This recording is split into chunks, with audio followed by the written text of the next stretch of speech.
So this morning we are going to talk about conflict management. And when you think of the idea of conflict, immediately you do not think of good things. Am I right? Anybody in the room just think when they think of conflict, they're like, oh goody, let's just have fun with this. I don't know what that was, but that's okay. See, that's conflict. But the idea of it is nobody probably ever thinks that way, but I think we need to change our thinking because conflict is not necessarily bad. Conflict should not and cannot be avoided. Does that make sense? If you avoid conflict, you'll hear in just a little bit, probably from Mindy and Jonathan, that if you avoid conflict, you're avoiding opportunities to grow. Or you're also, lack of a better word, being a coward and sitting back and letting something happen instead of stepping up and engaging in conversation. So that's one thing. Conflict cannot and should not be avoided. The other thing I want to tell you this morning is that conflict creates obstacles or opportunities. So let's think of the obstacles. If you have bad conflict, and we'll get into that in a second. If you have bad conflict, you're going to get into the idea of pride. You're going to get in the idea of attacking people, putting people down. Romans 12, where it says in verse 3, do not think more highly of yourself than you ought to think, but with sober judgment, think about yourself as God has given you the grace. All right? So it's important. The obstacles of bad conflict are your pride, you're selfish, you're unwilling to change, but the opportunities are growth. Or the opportunity might be deeper relationships because the people that I can have good conflict with, like my wife Danielle, we have good conflict. And when we get to the end of that disagreement, we actually see better and we see more eye to eye because I've listened, she's listened, and that's important. So conflict cannot and should not be avoided.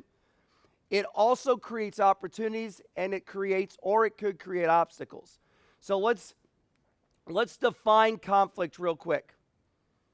There's a lot of definitions out there, but I think that this is one that I've been struggling with. It's an active, so it's engaging, it's active, it's not passive. It's a mental struggle.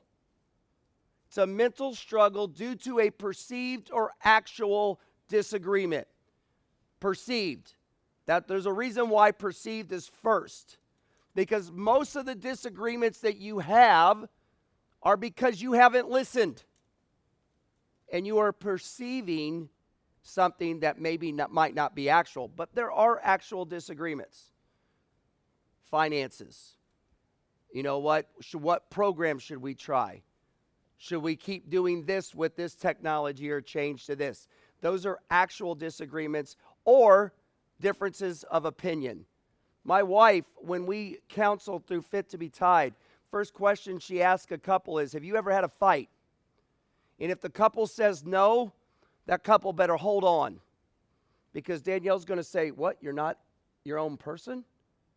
You're a robot? Because couples have disagreements because they're different people. And when God puts two people together, or when God puts you in a business, he's putting you with somebody that can make you better.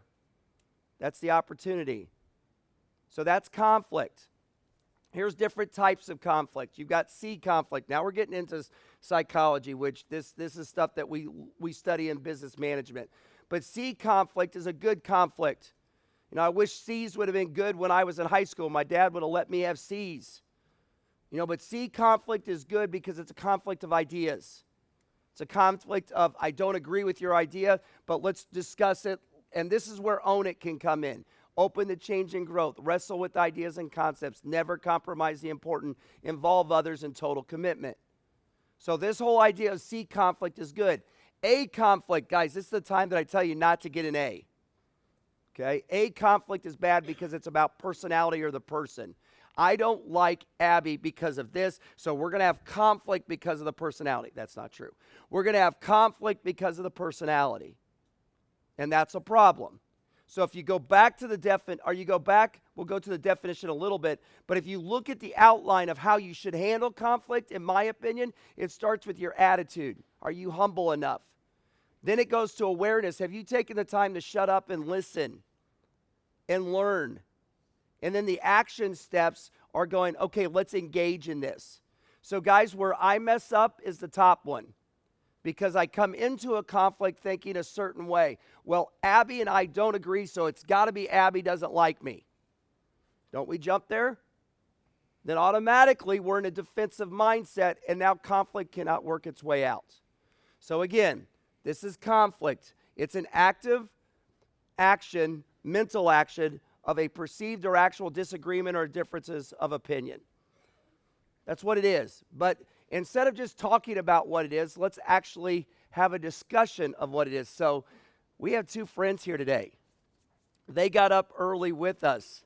Jonathan was hoping for snow, but he didn't get it, so he's here. So Jonathan Lyons works in our advancement office here at Cedarville, and Mindy May, you all know Mindy, works in student development. So we're going to ask them some questions.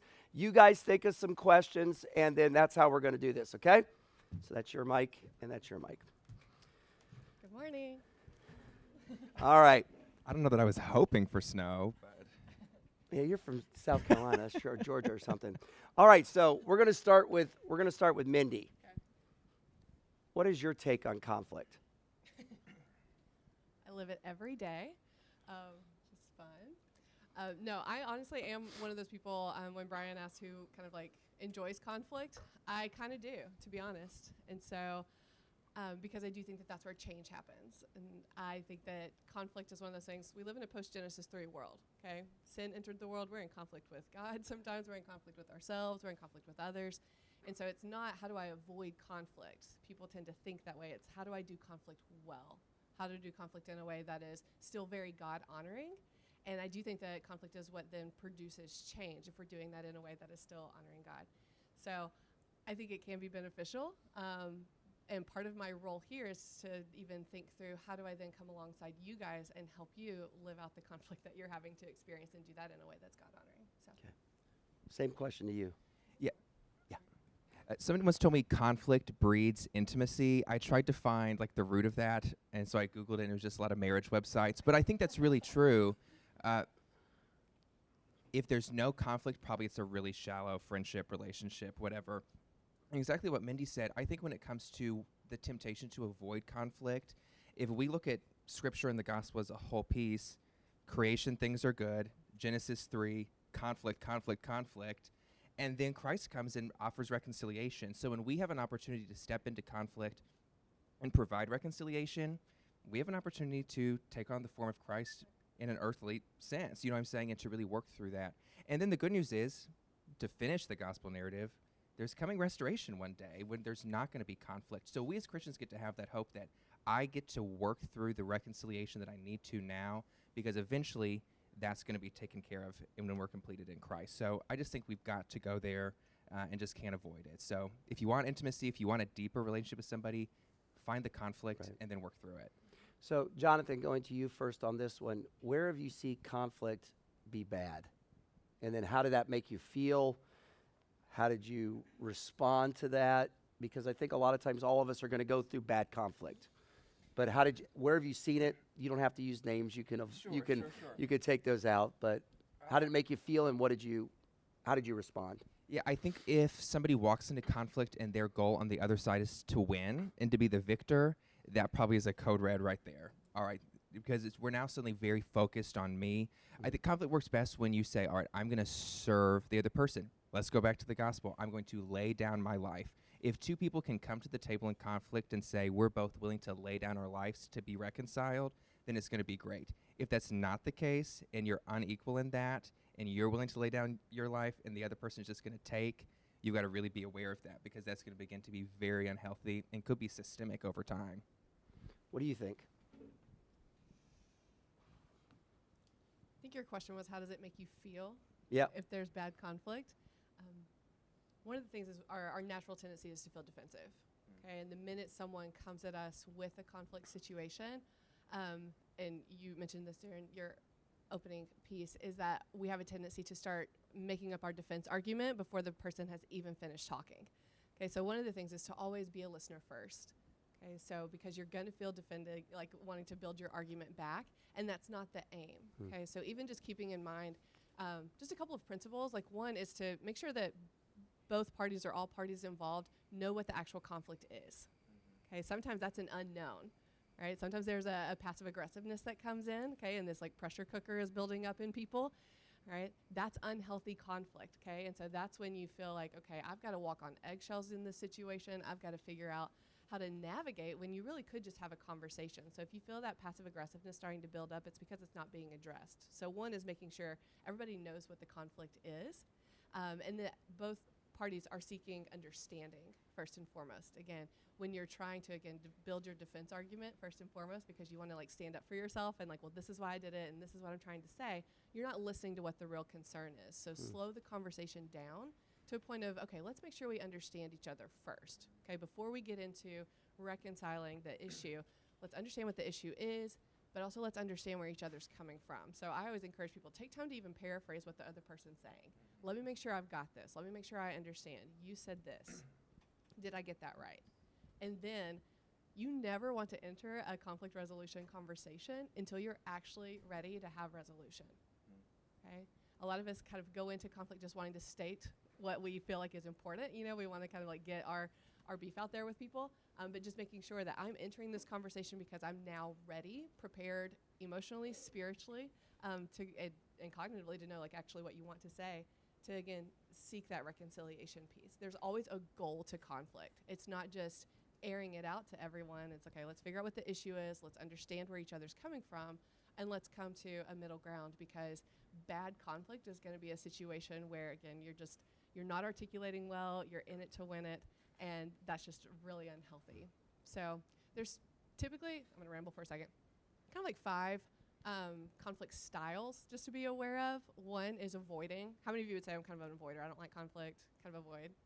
Okay. All right. That's kind of normal for a lot of people, but a lot of it's because I don't know what to do. You know, I kind of like get stuck. Okay, so that avoiding is one where you're just, I'm going to try to get out of this at all cost. The next one is accommodating, where it's like, I know there's conflict, but whatever you think is good, I'm with it. Okay, I'm going to do that because that's good. I'm going to accommodate to you. The next one is collaborating. Okay, you're going to come together. You're going to try to collaborate solutions. There's also compromising, where we're both going to give. All right, and then there's that competing viewpoint, where I'm here to win. So even understanding where you're coming from in that, I'm a classic collaborator, right? Take this. I'm just kidding. No, but I've gotten to a point where it's just like, okay, I really want to hear what's going on. Even like our working relationship, you know, our team, sometimes it's not always us in conflict, but sometimes there's teams going around, there's misunderstandings, and so it's us coming together because we're both collaborative in how we deal with one another. There's an underlying appreciation and care for one another as friends and as coworkers, where we're just going to talk about it, okay, and then help our teams figure out the rest. And so again, there's the collaborative piece that happens, because if you have a competitor and you have an avoider, guess what? That avoider's going to lose every time. And that's unhealthy conflict. Everybody needs to be willing to, again, kind of meet in the middle, come together, understand, and have a goal in mind. How do you, with that, Mindy, how do you put that in when you're working for somebody? So you and I work for John. Mm-hmm. So John is the boss. Now, John doesn't act like the boss, but sometimes he does. I'm just kidding. I didn't say that. But how do we deal with that? Because a lot of times I don't want the students to hear, and I know this is what you're saying. Yeah. How do you show deference when you've got your boss that is making a decision, but you're also not coming in? You don't want to come in and avoid giving your opinion. You don't want to come in trying to fight for your idea and be like, I'm going to win. Mm-hmm. But how do you deal with that aspect? And then I want to ask the same thing of you, because you work directly for a vice president as well. Mm-hmm. Yeah, and that's one of the things, choose wisely who you work for, okay, first of all. Like, think through that. You're wanting to work for people that you genuinely do respect, and you trust their leadership first and foremost, okay? So if you're going into a situation from kind of like bottom up and trying to think, okay, I'm really going to change this system, I see some holes here, and I'm coming in with an agenda, that's probably not the best attitude to go into a situation, all right?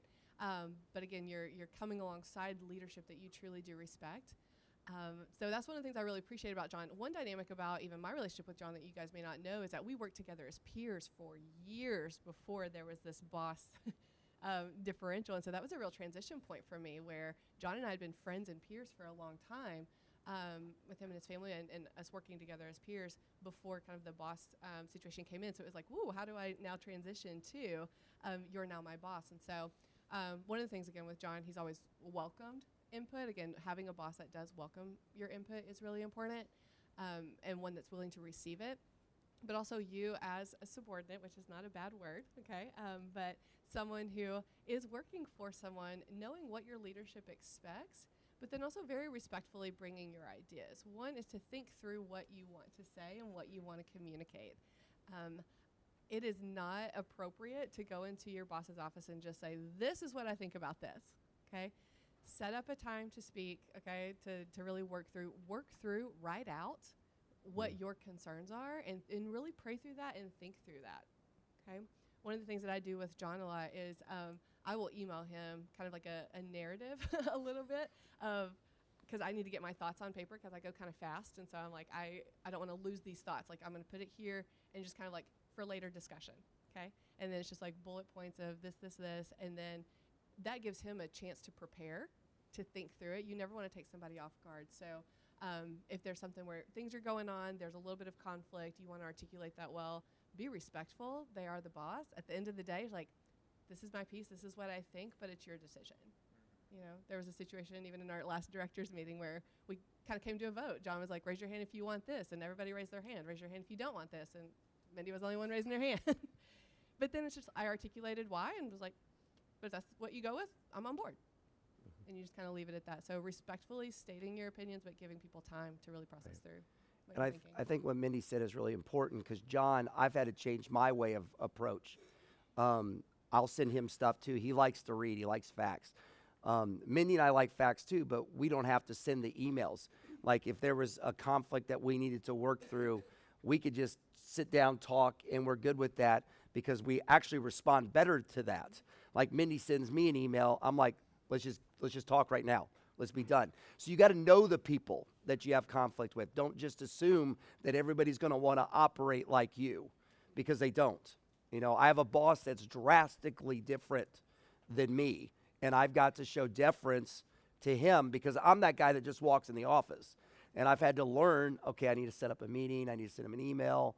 He doesn't like it when I kill trees by giving him too much paper. You know, so that's, you got to know who you're dealing with.